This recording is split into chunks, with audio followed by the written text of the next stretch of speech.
Okay, hello everyone. So we'll begin the talk now. So a quick introduction to myself. My name is Ivy. I'm from MoH Holdings. So I'm a marketing executive in the healthcare scholarships team, and I'm also the scholarship officer for SIT Physiotherapy as well as dietetic students. So welcome to our first talk of the day. So a very warm welcome to all of you. So this talk will be sharing about the scholarship offerings that we have, and then we also get our scholar panels who are seated here at our first row to showcase their scholarship experience, as well as to showcase, what kind of perks and what kind of things you can look out for if you are our scholar. Okay, so this is our agenda for today. So later I will be showing you a QR code. Feel free to scan the QR code, and if you have any questions for, be it for me regarding our scholarships or regarding any of the discipline, any of our scholars' journey, feel free to, if you need to post like, oh, for this speaker, you have what questions, feel free to add it in. We'll answer them at Q&A later on. And yes, okay. So feel free to scan the code. We'll also be opening the floor for questions later on. So if you are a daring soul, if you want to raise up your hand, we will have colleagues over here to pass you the mic and ask questions. Okay, I see some phones still scanning. Okay, I will flash the QR code again later when we reach the Q&A segment. Okay, last phone scanning. And, okay, another phone came out to scan. If not, you can proceed to pigeonhole.at, and our passcode is FAIR23, all in capital letter. Okay, so I'll begin sharing about our Healthcare Hero Quest. So because, this is our gamified fair this time, so, we'll be using terms like Healthcare Hero, Healthcare Quest, Quest Perks, this kind of thing. But generally, it's to share about our scholarships. Now, be a force of change, be a healthcare scholar today.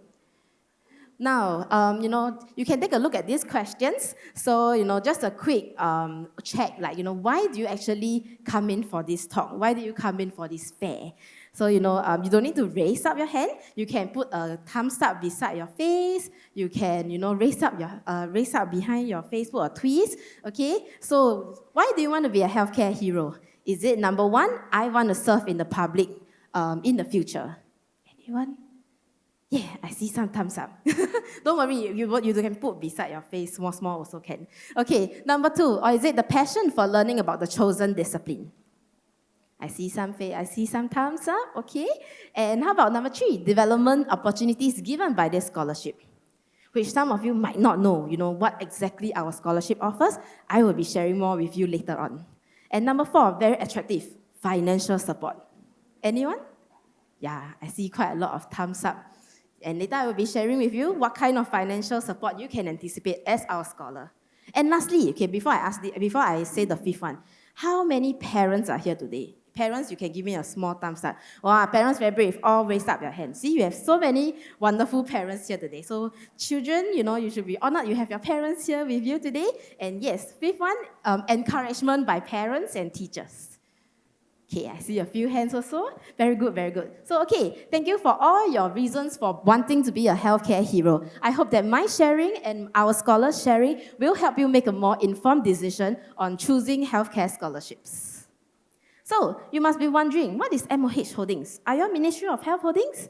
No. So, Ministry of Health is our policy maker, and we at MoH Holdings are the strategic partner and execution agent. So together with us, we also have our professional partners and employment agencies, such as Seng Health, NHG, NUHS, AIC, and many more. So for our administration side, we do have IHEs as well. So yes, if you are wondering, where are all these clusters from? Seng Health is in your east. You have your CGH, you have your SGH, and then for your NHG, you have your Tan Tock Seng, Khoo Teck Puat, and then for NUHS, You have like for NUHS, it's Ng Teng Fong, NUH. And then lastly, for AIC, which is in your ComCare setting, you have your Ren Ci, St. Luke Elder Care, and many more. If you're interested to hear firsthand from our professional partners, later on after the talk, you can head on to our clusters booth inside our main ballroom to hear more from them. Now, what are the types of scholarships that we offer? So first one, which is our OG, our original scholarship, which is your Healthcare Merit Award. So later on, you can take a look at the types of disciplines that you can take on as a Healthcare Merit Award recipient. We also have Integrated Nursing Scholarship, which is for O-level students who are looking to pursue a diploma in nursing.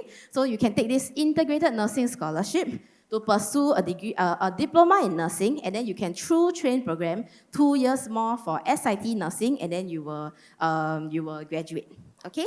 And then third one, if let's say you are interested to join the healthcare sector, but you are not really sure if you really want to go into be a healthcare allied health professional, you can take up our Healthcare Administration Scholarship, where you can take up courses like business, life science, economics, and then come back to the healthcare sector to be a healthcare administrator. And then for the fourth and fifth one, this is Community Care Scholarship as well as Community Nursing Scholarship. For these two scholarships, it is mainly to work in the community care setting in the future. Do note that for our Community Care Scholarship, we only offer for these 4 disciplines, which is mainly speech therapy, physiotherapy, occupational therapy, as well as medical social work. So all our scholarships have different kind of service bond. So for our main scholarships, if you are pursuing a local scholarship, it will be a 4 years bond. If let's say you are going for an overseas scholarship, that will be a 6 years bond. For our integrated nursing scholarship, it will be a special case, it will be a 3 years bond. Now, what kind of disciplines would you actually embark on your healthcare hero journey? So for our first 7 disciplines, we have diagnostic radiography, dietetics, nursing, medical social work, occupational therapy, respiratory therapy, as well as radiation therapy. In your next 6, you have your orthoptics, pharmacy, physiotherapy, prosthetics and orthotics, speech therapy, and podiatry. I'll be showing this slide, the first slide first. If you need to take a picture, feel free to take it. If later you are interested to find out of any of the disciplines, we do have a booth specially for this, where we have your healthcare professionals to showcase what they do in their day-to-day work, and you get to know this discipline better. Okay, now on to the second slide of your disciplines. Feel free to take a photo on the courses and disciplines that you are interested in. So do take note, for courses such as orthoptics, prosthetics and orthotics, podiatry, respiratory therapy, they are only available overseas. Now, most of you are very curious. What does it take to be our scholar? What do you look for in your scholars? So here's our common eligibility criteria. Firstly, one should have outstanding academic results. Next, if you are someone with good CCA records and leadership qualities, you can apply for it as well. Do take note that if, let's say, you do serve in, let's say, your religious community, or you serve in like volunteer groups, feel free to add it in your application as well. Next, we also want someone with the passion for serving in the public healthcare sector. And lastly, one with good communication skills, social and emotional intelligence. So this is very important because not only will you be working with patients, dealing with patients, you will also be working with other medical workers as well as their patients' families as well. So to take note that although there's a list here, this list is non-exhaustive. We have an interview panel that is equipped with the necessary interviewing skills to ascertain if a candidate is suitable to be awarded this scholarship or not.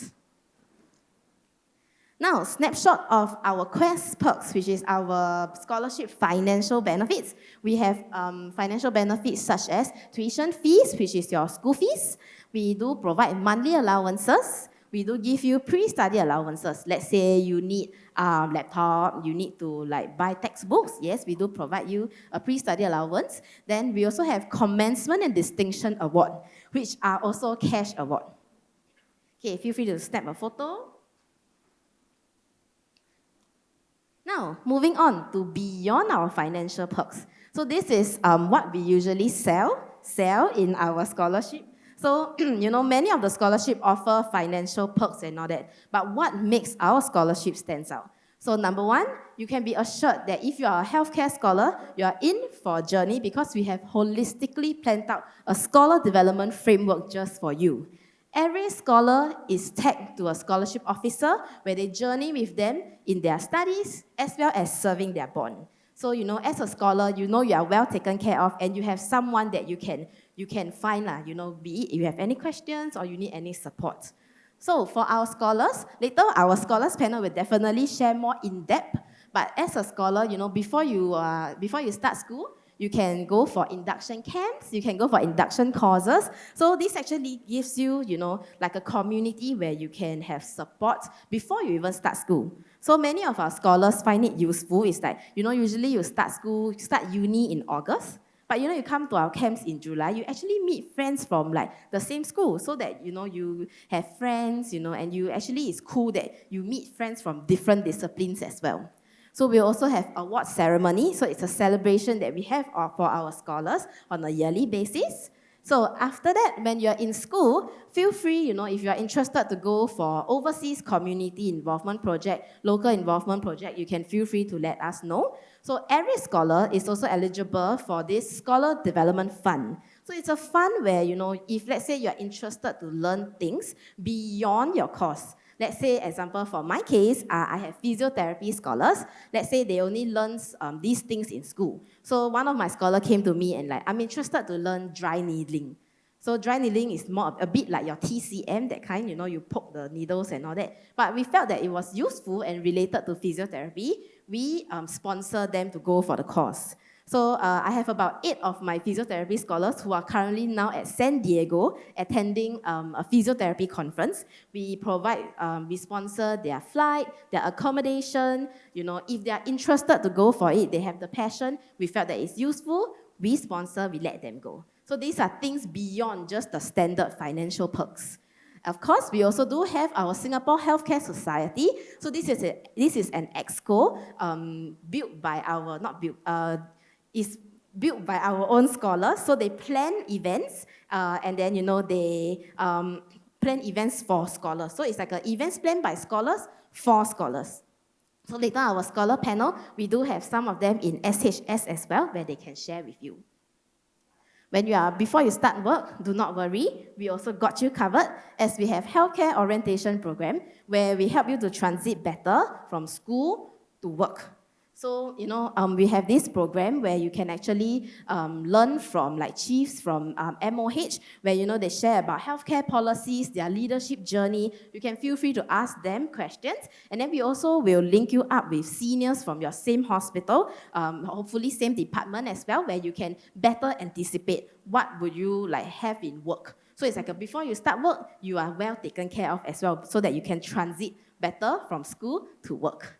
And lastly, of course, in your career, in your 4 years or 6 years bond with us, in your career, you have your experiences, your pathways. We do have many opportunities, career opportunities for our scholars. So we do have scholars, let's say they take on nursing scholarship.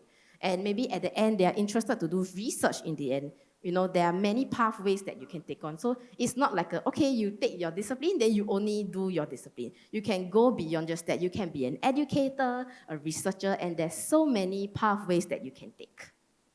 Yes, so I've shared so much, but feel free, folks, later on our panel will share more in-depth and more exciting things.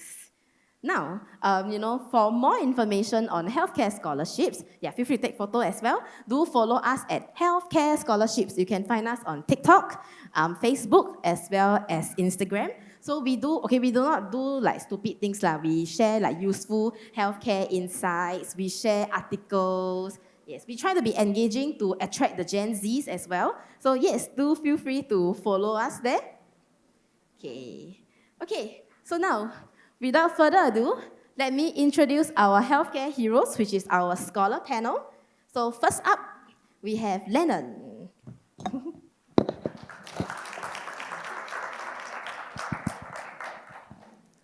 Hello everybody, so very nice to see everybody here today. So I'm Lennon, I'm currently a year 2 pharmacy student at NUS. So I'm holding the Healthcare Merit Award. And so let me just share some fun facts with you. Firstly, I like lemons. And secondly, if you notice, if you cut a lemon into half, you'll get me. Can anybody notice that? So you see lemon, you cut straight down into the M, bam, you get Lennon. Yeah. So, okay. Yeah, but that's it. So that's enough introduction to me. Let's head on with the rest. Yes, okay, thank you, Lennon. So feel free to take a seat over there. Okay, up next, we have Celine.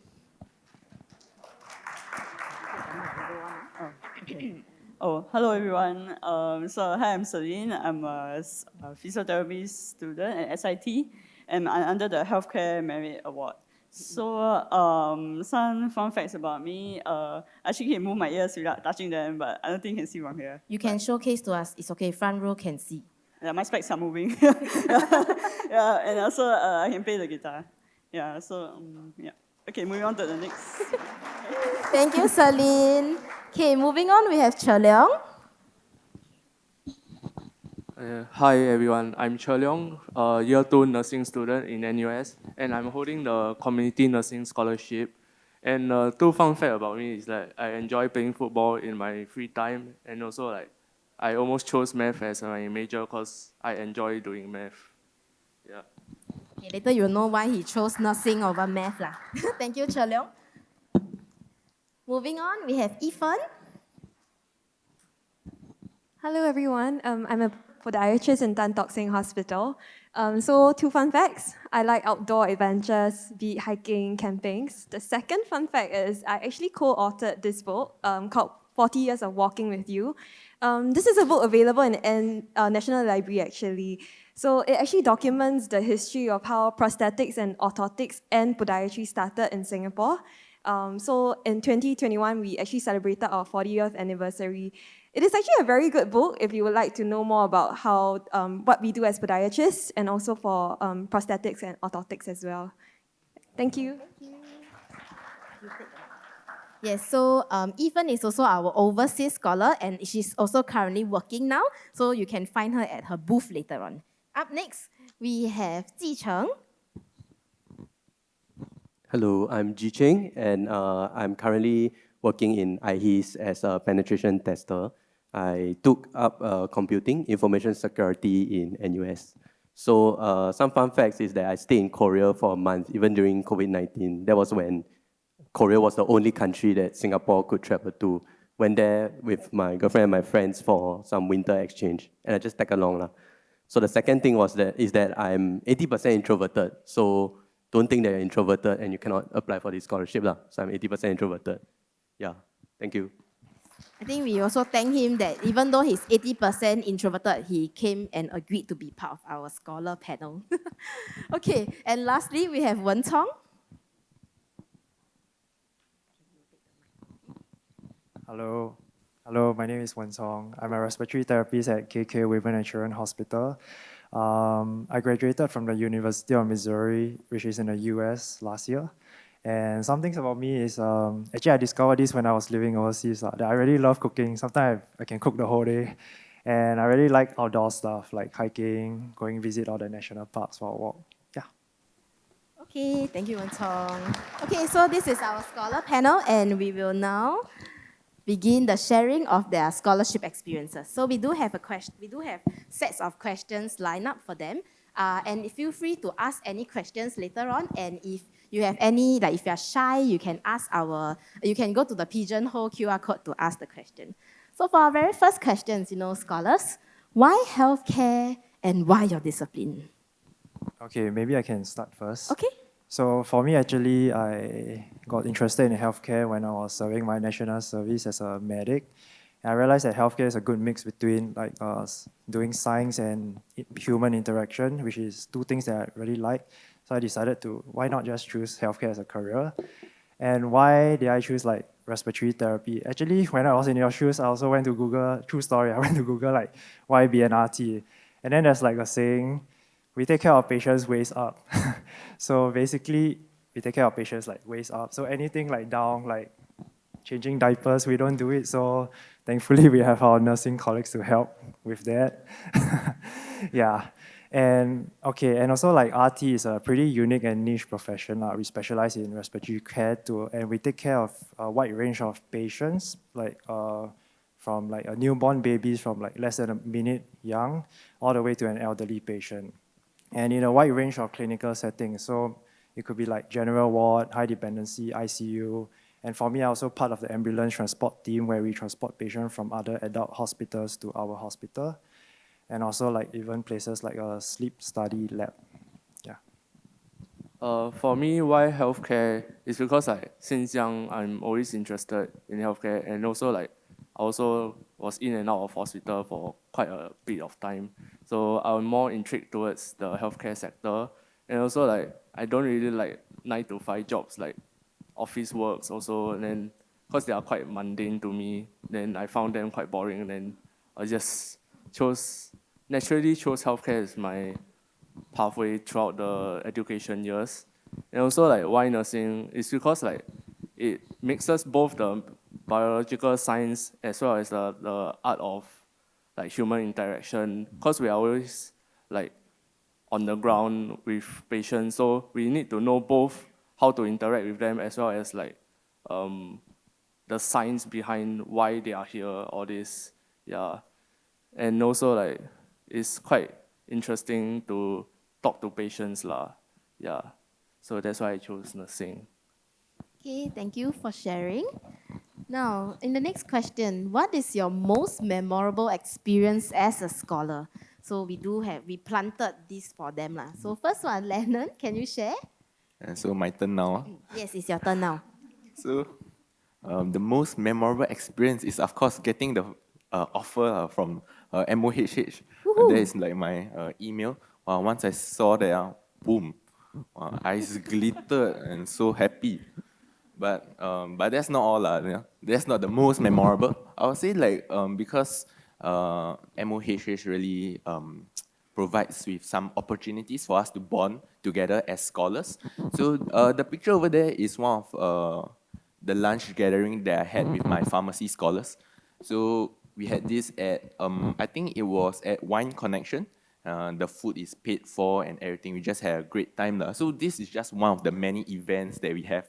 So the bonding, get to know each other, fostering stronger bonds is really like something memorable, and all the laughters and like happy faces, Yeah, so really enjoyed that, and I hope to have more of this in the future. Yeah.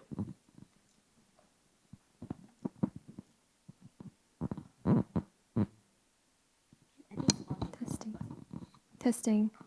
Okay, so for me, I was an overseas scholar, so I studied in Scotland. It was definitely a memorable experience and 4 years for me. Apart from having the privilege to travel, so I literally traveled and set foot on 4 continents during my 4 years of overseas study term. And I also had many of my first experiences. It's a whole different experience that you'll never get when you study locally, because you really grow. You have that space to understand yourself, even day-to-day decisions, like perhaps even like knowing how to cook. For example, you start picking up all these life skills that you probably don't get because at home you have your parents to help you, right? So it was a lot of learning for me. I also had a lot of my first experiences, including solo traveling, hiking in both different climates, summer and winter. I also had the opportunity to like paraglide down the Swiss Alps, stay in a real igloo for like negative 11 degrees, and also went to Sahara Desert. So there are a lot of these travel opportunities that I had the privilege to. The other part, which was memorable, I think Ivy shared earlier on about the healthcare scholarship induction camp, which is usually held for newly awarded scholars. So this is usually the first camp sort of that you get to meet other scholars from different disciplines. For me, I actually participated in this camp 3 times. The first time I was a participant, being the newly awarded scholar. The second year I came back and volunteered as a facilitator. And then the third year I came back to be part of the organizing team. So because I like outdoors, the other thing is also this camp actually, through the 3 different years that I went, I took on a different role, and that really helped me in terms of learning as well, even in getting to know different people, working with different personalities. And I really do strongly encourage you to, if you have the opportunity, to go for this camp. Yeah. Wow, thank you for sharing. Now, in the next question, share about your application journey. Okay, may I go first? So, and share about my application journey. So actually, I started to get interested in the healthcare sector right after, like, at the end of J1. So I went to JC. Then after healthcare scholarships actually organized healthcare immersion programs, so where we got to go to the hospitals to see the allied health disciplines. So that's when I thought to myself, healthcare sounds cool. Like, then I was thinking, I think physiotherapy is cool as well. So that's when I got interested in it. Then I think it really helped because it helped me to get through A-levels, knowing in mind that I had a goal in mind that I wanted to pursue healthcare. So once I got my A-level results, I also came for the scholarships around this time for the fair. And then I also continued to find out more about physiotherapy and also developed an interest in it. And then I found that it really suited me a lot. So that's when I applied for the scholarship through the Bright Sparks portal, which you guys should be familiar with. Yeah. Then so around that time, that was in Feb, and after that you would get an email to come for your interviews if you're shortlisted in about April and May. Yeah. And then you receive your offer sometime in June if you're selected. Yeah. Yeah, for myself, sorry, I'm actually a midterm scholar, which means that I applied for the scholarship when I was year 2 in my university. So I'm taking information security in NUS back in the days, and then I just applied for the scholarship lah. So afterwards, I managed to get an offer, and then I went for an interview, which consists of a presentation. So you have to present about your hobbies, why do you want to be a scholar, and some of the projects that I did lah, because I applied for 𝐼HIS one, which is more of a technical side of things. Then after which I was given the scholarship, and then in year 3 I actually went back to 𝐼HIS to do an internship where I worked in the security operations team, developing a vulnerability assessment scanner, and also in a penetration testing team, which is you all might know it as ethical hackers lah. So yeah, that is where I am now. I have graduated and I'm working full-time as an ethical hacker lah in 𝐼HIS. Yeah. Okay, so here's a little small tip since we are talking about application journey. So because we are from MoH lah. So because exclusive to the 150 of you sitting here and sign up for our talks, in our application there will be a question, which is our screening question. The question is, why do you want to join healthcare in 500 words? So that is your time to actually showcase, why for the passion in the discipline, for your passion in joining the healthcare sector. So I always share with the scholars, and whenever we do outreaches in schools and all this, know what discipline you want to go for. Because it's not a 4-year journey, but it's a minimum 8-year journey. Because you do have to serve your bond as well. So that's why we have platforms like this today for you to go on to the booths to actually hear, to actually find out about what is the discipline about. And before you make an informed decision. As much as we sell our scholarships, we do want you to make an informed decision before you apply for the scholarships. Okay, moving on. Since both of you shared about scholarships, and I think you also shared why you applied for the scholarships, yeah? Okay, now next, something cool about your discipline. The first one, we have Celine, who is a physiotherapy student. Okay, so I'll share more about physiotherapy. Yeah, so physiotherapy is very interesting. In a way, I picked it because I felt it really challenged me in many ways because it's so medically involved, but it's also so practical. So it was like best of both worlds. That's what I felt. So so when you join in SIT, you get to learn a lot of different specialties about physiotherapy. So if you guys are familiar with physiotherapy, there's actually three disciplines. So it's like musculoskeletal, then there's cardiopulmonary, things related to the heart and lungs, and there's also neurological physiotherapy, which is mostly about stroke or Parkinson's disease. So we treat a lot of various conditions. So let me just show you some interesting stuff that I did in school. So the first photo over there is the electrophysical agent. So this is actually an interferential therapy. So what we do is you actually put a small current through your joint and actually helps you to relieve the pain. So that's one of the things we help our patients with. And also the second picture shows the back valve mask resuscitation. So actually for physiotherapy, you also get to use the resuscitator to actually treat patients. So for us, we use it to get what we call the sputum or the phlegm out from their lungs. And then this is the picture of a lab in school in SIT. And then also in the lab, you also have to be, as physiotherapists, you have to be resourceful and adaptable to the kind of equipment that you have in the lab. So, so we actually practice teaching how we would teach our patients how to do exercises. So you yourself will have to know how to exercise as well. Yeah. Okay.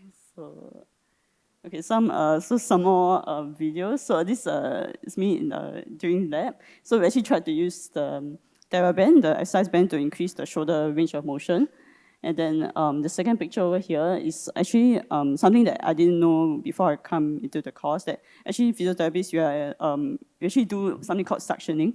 So you see this machine over there, so actually we use it to get phlegm out from the patient's lungs. So yeah, it's something I didn't know that physiotherapists actually do.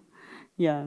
Then lastly, actually when since the COVID restrictions got lifted, I went for the international winter school with some of my course mates, and we actually got to visit the healthcare system in Switzerland. So yeah, this is a very nice picture of quite amazing clinic. It was up in the mountains, and yeah, the patients get to see the Alps every day and while they exercise, and I thought it was like, wow, this is really cool. Yeah. Thank you. Okay, Wan Song, how about you? Okay, so for respiratory therapies, right? So most of our clinical placement is in the ICU. I would say like 80% of our clinical placement in the ICU. So we take care of really sick patients. And in the ICU, you will see a lot of cool and exciting things, nerve-wracking things like code blues, resuscitation efforts, bedside operations, and other airway type of procedures that we get to participate in. And some of the cool things that I've done that I want to highlight is, one of it is I help a doctor to actually, we do this thing called a bronchoscopic cryosurgery. So the doctor put in like a scope or like with a camera down to the patient lungs, and then we locate the tumor, and then I froze the tumor. And then when it's frozen, it's easier to remove it. So we remove it, and I remember all of us like cheered in the room, like finally it's removed. Yeah. And another one is, I got to go to the operating theater to see a C-section. So I still remember I was like only like 2 meters away from the patient, and then I could smell the burning flesh. And then when the surgeon pulled the baby out, I worked closely with the nurse and my instructor to stabilize the baby and also provide some respiratory support because the baby was still premature and required some help with the breathing. Yeah. And another one is like intubating patients in the operating rooms. So basically intubating is you put a breathing tube down the patient airway and connect it to the ventilator to help them breathe. So I got to work like a nurse or like a respiratory therapist working in the operating theater. So after we sedate and paralyze the patient, I intubate the patient, connect them to the ventilator, and then 15 minutes later, I go to the next room and repeat. So I think over like a course of 2-3 hours, I intubated like 8 patients. So it's pretty cool to work in a operating room doing all this. Yeah, and there's more to that. We also do like home visits to take care of the patient, to assess the patient environment, like making sure that the environment is safe the ventilator are working correctly, the oxygen tanks are in the right, due for maintenance, like making sure it's okay. We also work in like sleep study labs. So I did a sleep study, and it was pretty cool to see how the patient is snoring so much. And after we intervened by placing like a mask, like a CPAP mask, and the patient like stopped snoring. And it's really very interesting to see the drastic difference. Yeah. Okay, thank you for sharing. So yeah, these are just two out of the 13 disciplines that we have. So later if you're interested, all 13 booths, all 13 disciplines all have a specific booth. So feel free to explore the booths later on and ask them questions about their day-to-day jobs as well. Now, moving on, what are some misconceptions about your discipline? I think for Cher Leong, what are some misconceptions for nursing or be even community nursing? For nursing, I think like mainly like they are more like follow instructions a lot lah. But actually we don't really. We do that, but there's more to it lah. Basically, like we need to like constantly monitor the patients on the ground. So like cause doctors won't be there 24/7, but we'll be there 24/7, and then so we need to constantly monitor them so that complications don't occur like post-surgery or like due to their conditions lah. So we need to constantly monitor them. Also, then one cool thing is like, when doing my clinical attachment, then there's one incident where the patient had a seizure while I was feeding them. So I need to immediately stop my feeding, and then I also recognize that she's having a seizure lah. So I had to also learn how to manage it on the ground lah. Yeah. So that's it. That's one of it. And also like there's also many things we can explore, such as like just now Abby said there's a lot of pathways to nursing, like educators, researchers, and clinicians. And I think for clinicians, you all can like choose to take masters in nursing, and then you can progress into like APN, where you can you're sort of like a middleman between the nursing department and the medical department, where you can also like prescribe medications to patients, and then do like your consultations in your own clinic in the hospitals lah. Yeah, so like one of the APN I seen doing her job during my attachment was when I think previous sem, and then I went to my clinical attachment, and this APN brought us to like her clinics and then show us how she usually run her clinic lah. Yeah, so that's one of the pathway you can choose. There's also like other pathway like educators, where you go back to like NUS or like polytechnics to teach the newer generations of nurses, and also like research which research on how to improve like the efficacy in running a ward lah. Yeah, so that's one of the things you can research on. Yeah, and then the other misconception is that nursing are made out of all female gender, but as you can see, I'm not a female, so yeah, so it's not really restricted to genders lah. So and I think like anyone can do nursing, cause it's more of like task, like what you do, how you assess the patient, which I think anyone can do lah. So yeah, that's one of the another misconception. And for community, I think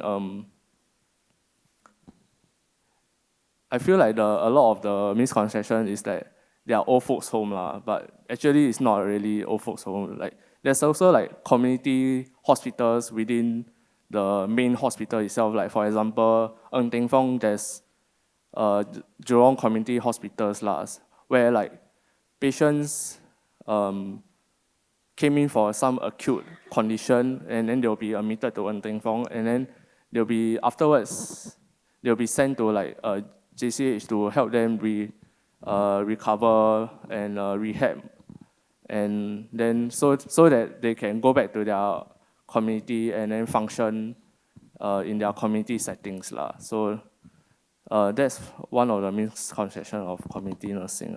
Yeah. So basically, it's just manage chronic conditions such that they can improve or like maintain their condition and then go back to their community settings, and then they can function normally back in their own homes. Yeah. Okay, I will share about podiatry. Can I just have a quick show of hands? How many of people know what podiatry is? Not a lot, right? Okay, I can see a few hands there. Are y'all pedicurists? That is one big misconception that a lot of our patients or sometimes doctors and nurses think it's easier to explain to patients that, yeah, you are getting a pedicure done. But let me just address all these misconceptions. Actually, the first common one is actually when I say I'm a podiatrist, you usually get two reactions. One is a blank face. But then the next moment when you ask them, oh, do you know what I do then? Then they will like, pause for a moment. Then they will say, actually don't know. The other reaction is, yeah, they will be like, instantly you can see they think that they look like they know what you do. Then when you ask, also what do I do? And then they say, oh, you deal with kids, right? Then I'm like, oh no, that's pediatrician. So that's always the two confusion because of the close pronunciation. And the other one, as Ivy mentioned, some of my patients, they think that we are professional pedicurists. That's because we deal with pathological toenails, meaning very thickened toenails, very curved toenails that are at risk of causing problems. So this is actually one of our very, very basic, we would call it our bread and butter lah.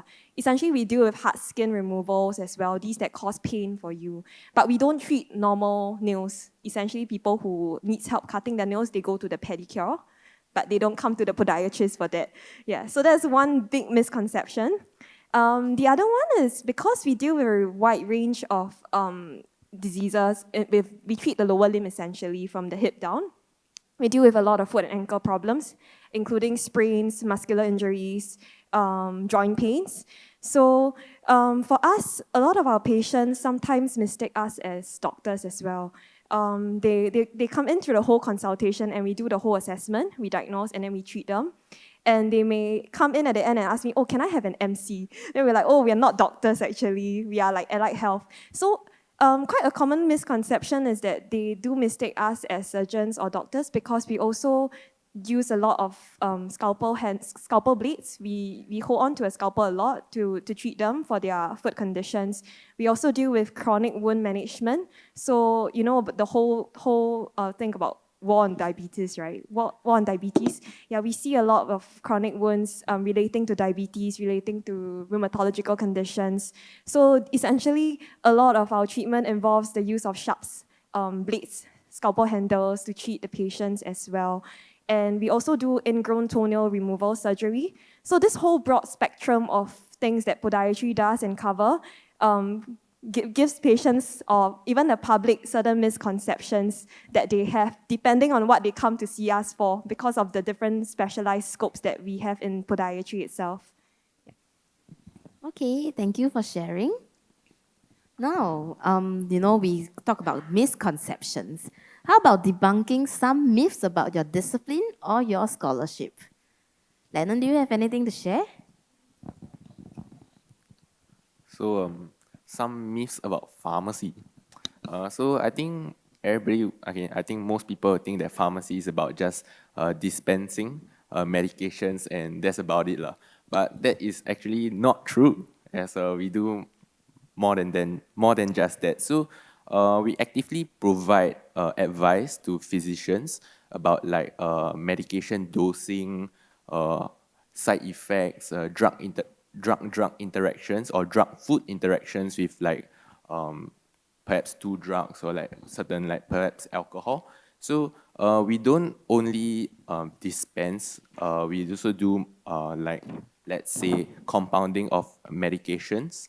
We do medication safety. We also work with the law, HSA and whatnot, pharmacovigilance as well. We also need to know about the mechanisms and how drugs work and how potentially it can affect one's patient safety lah. Because in a patient where like they have many chronic medicines, where they'll be taking about, let's say, 10 or more, when a new prescription comes in, so will this new drug have any potential side effects or safety towards the patient? So this is something that we will have to monitor and not just dispense lah. Yeah, and also something about being a pharmacist is that like if we can only work in, let's say, as a pharmacist, but no lah, we don't just do that. We can work in the research areas. We can also work in the pharmaceutical industries. Even as a pharmacist, there's a lot of pathway as a pharmacist. You can work as hospital pharmacist, a community pharmacist, and many more. So the world of pharmacy and medicine is actually very large, and you can actually explore a lot of career pathway as well, not just a normal pharmacy that dispense lah. Yeah. Okay, I also will share some of the memes about RT. So actually, in the first place, not many people know about us lah. But then when people do ask me question like RTs are like doctors, and no, we are allied health professionals. So what that means is we work in a multidisciplinary team, and so which means that we work very closely with doctors, nurses, physiotherapists, pharmacists, and even occupational therapists and speech therapists in providing care for the patient. So we come together and like decide what's the best path for the patient. But not only that, we do a lot of patient assessments, and then we make changes to the ventilator. But of course, we also discuss this with the team lah. Yeah, there's a lot of teamwork going on when you work as a respiratory therapist. Yeah, and another thing is that people ask us like, so basically there was a parent who asked us like, so you basically like help my child breathe, you like teach them how to breathe, but well, yes, we do provide respiratory support for patients who have respiratory distress, or they have problem keeping their oxygen level up. But we do more than that. We, like mentioned, we assess patients, make changes. We also assist in different airway procedures, like I've shared the bronchoscopy assist, intubation, transporting patient from, say, the ICU to the MRI for a scan to ensure that they are stable. We also do a lot of patient education, like teaching our patients how to manage their home machines, any things that they can, any alarms that they have to troubleshoot, we will teach them how to do it. We also do a lot of education, like in the ICU, like with our nurses and doctors in managing the ventilator, because the ventilator is a very complex machine that we actually spent a few years in school studying it, and there's a lot of intricacies in it that actually like the junior doctors, they may not know. So we do a lot of teaching in that. Yeah. And another thing is, I heard, because I study in the US, is artists, like, is it dangerous to study in the US? Yeah, because like I know the news, there's a lot of like bad things like shooting and robbery and whatnot. But actually during my time in the US, I would say it's pretty safe. I never felt unsafe actually. I've never like heard any shootings. I've never been a victim of any racist attack or discrimination. In fact, what I remember about the people there, they're all very nice, polite, and courteous. So I really do enjoy living there.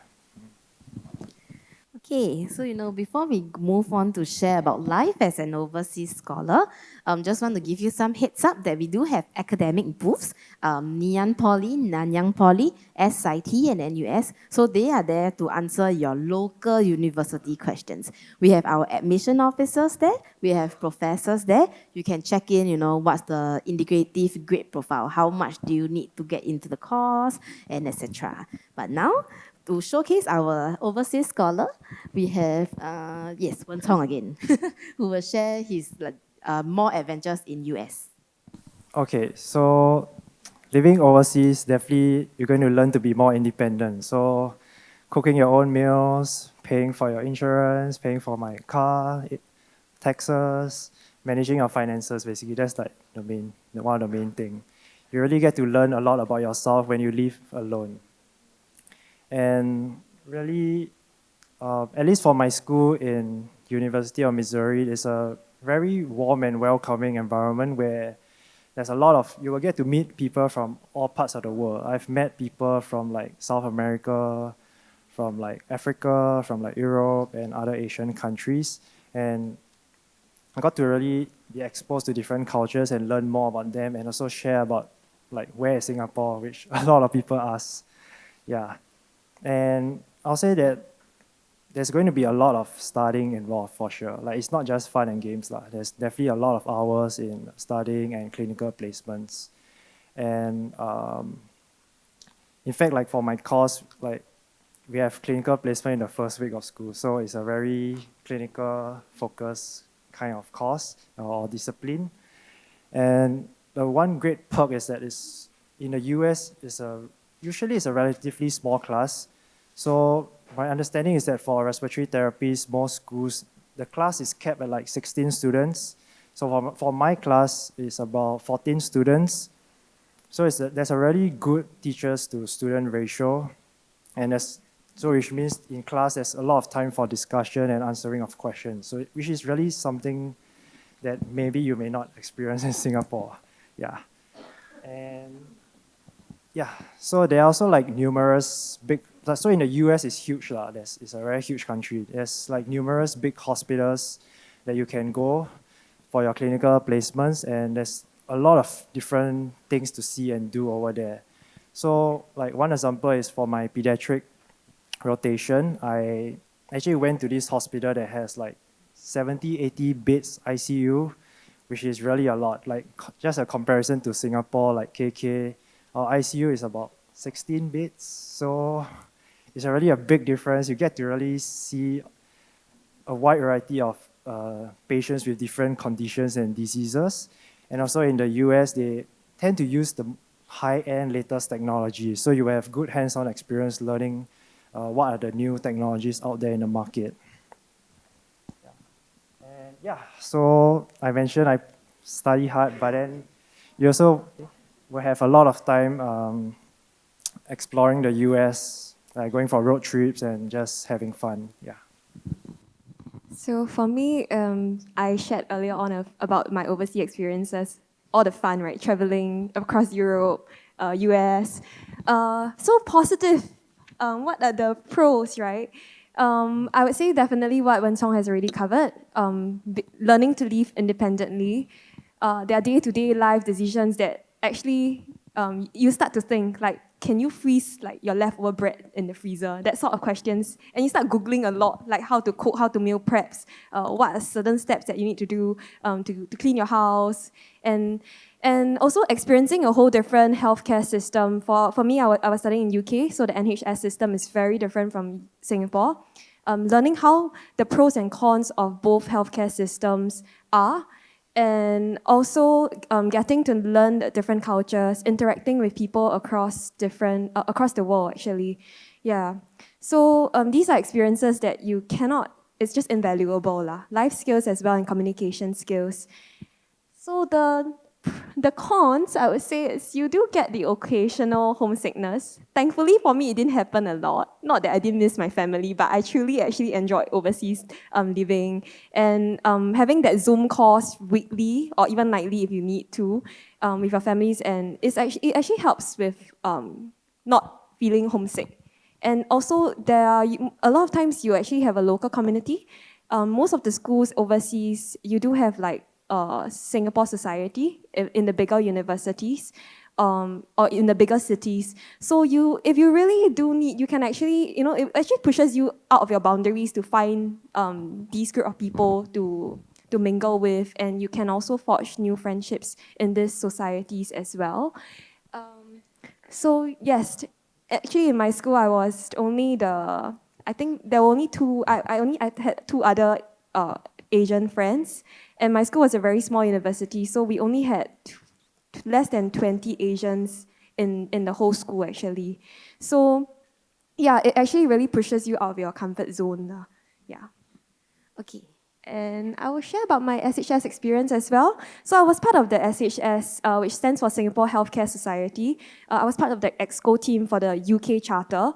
So SHS is essentially a platform where you get to mingle with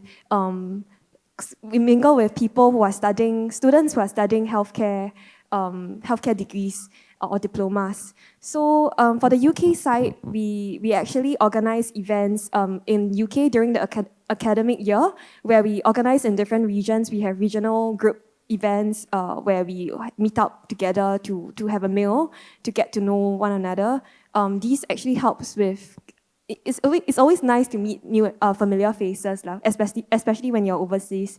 So we also organize like Christmas events, gatherings at like one of the cities where we go to the Christmas markets.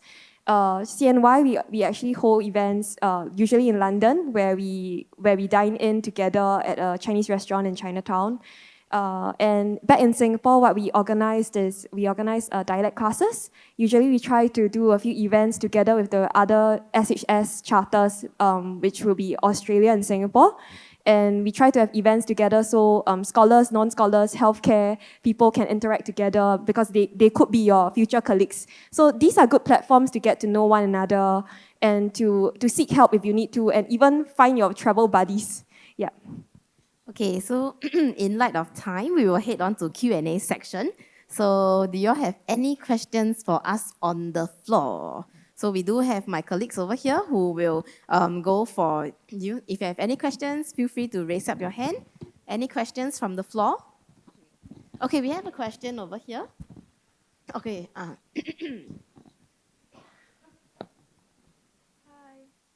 May I know, can you hear me? Yes, we can hear you. May I know for the overseas scholars, right?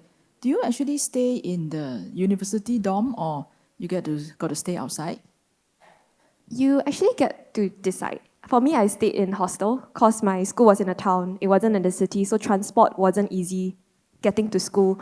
But it's actually up to you, because the finances that is given to you is up to how you want to manage your accommodation, your living expenses, and your transportation and all. So if you choose not to stay in hostel, you can actually find a flat outside. And maybe perhaps in the later years, if you find that living in hostels is too boring. Yeah, but usually most would choose to stay in the hostels first, like in the first years, to get to know people first. Yeah. I think US is a bit different, right? Because US is a lot. Actually, for me, it's like similar. Actually, my first year, I stayed in the dorms because I wanted to experience dorm life. But you could definitely save money because dorm is more expensive. You can definitely save money and stay in an apartment outside of the school. And then usually there's a lot of student housing, and they offer like free shuttle to school. Yeah. Okay, any more questions from the floor? Okay, if not, I will take some questions from the iPad. I see that many of you have many questions, and many of you have voted for a lot of popular questions. Okay, so for the first one, okay, so these are more related to scholarship questions, which I will be answering. So first one, what is an outstanding results for A-levels, and what RP are you looking at? So it depends on the course that you are actually going for. So it varies. Of course, there are more limited slots for overseas scholarships. But you know, if let's say you have your Bs and your As, you know, do apply. Of course, it varies. Like I mentioned, it varies from course to course. So I always encourage scholars, you know, or anyone, if you are interested and you know you have a strong CCA and leadership background, just apply. Okay? For the next question, very, very popular. Are you willing to share about your pay? So, of course, we will not ask them to share their pay here, because it's not like you will share your pay as well. But of course, you know, based on the recent Straits Times graduate survey, employment survey, we follow the benchmark. Of course, we will not underpay you. And yeah, so there's a matrix that, of course, your cluster HR do provide. So if you are more keen, you can feel free to ask our cluster HRs later on. Okay, moving on to another question with more votes. Let me see. Okay, one for nursing. For nursing scholar, how do you overcome stress and dirty aspects of the job? What do you mean by stress? What do you mean by stress? You don't feel stress. But very healthy. No? How do you overcome stress at, maybe placement, learning about nursing, and the dirty aspects and all that? Maybe like stress during clinicals would be like, cause during our clinicals, we'll be attached to a clinical instructor. So like, I think the clinical instructor really gives us like motivational support, and then also like, we will also be going with a group of people. So like, we'll usually talk to each other and then like give each other moral support lah. Like, then I think that helps me like reduce a bit of stress. But generally, I do not really feel stress going to clinicals because like I enjoy what I'm doing lah. So yeah. Then for the dirty aspect, I think maybe like for like cleaning up the patient, then I think that one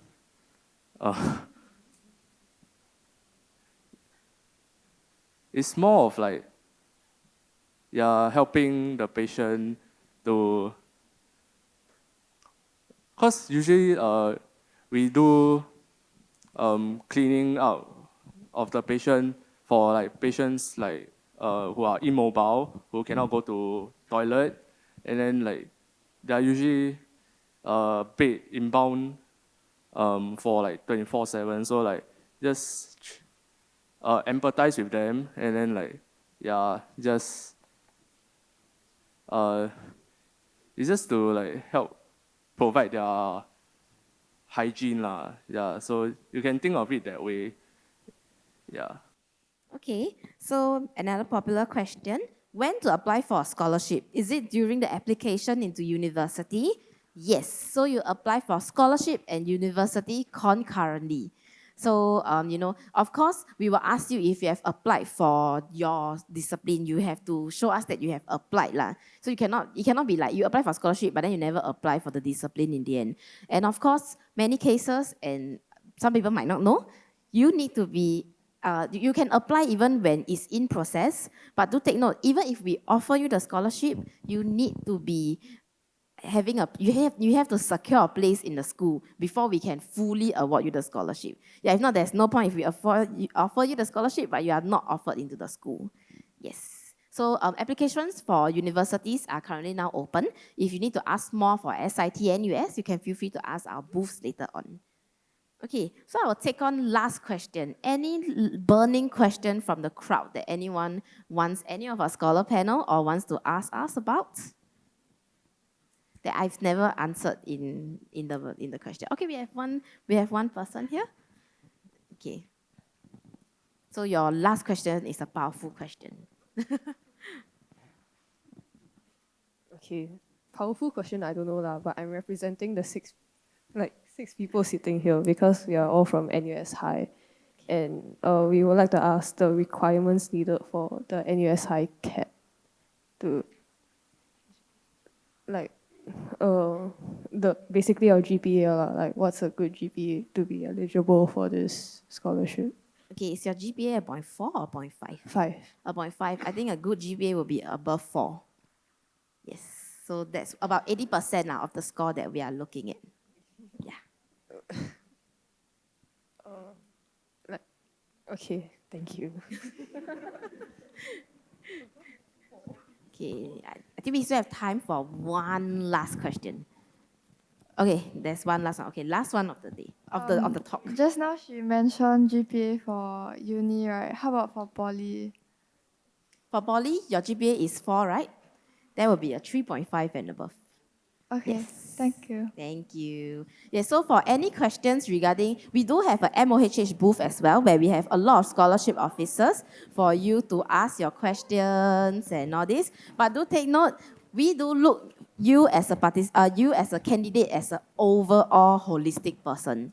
So, do not just be discouraged because, oh, my score haven't hit yet. I always encourage students, just apply. You never know if you will get it. Because ultimately, you have a panel interview. And yes, because now we are back to non-COVID period, we do our interviews physically when it's a panel session.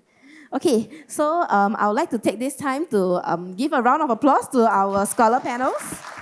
So thank you for their time, for attending, and thank you, audiences, for joining us.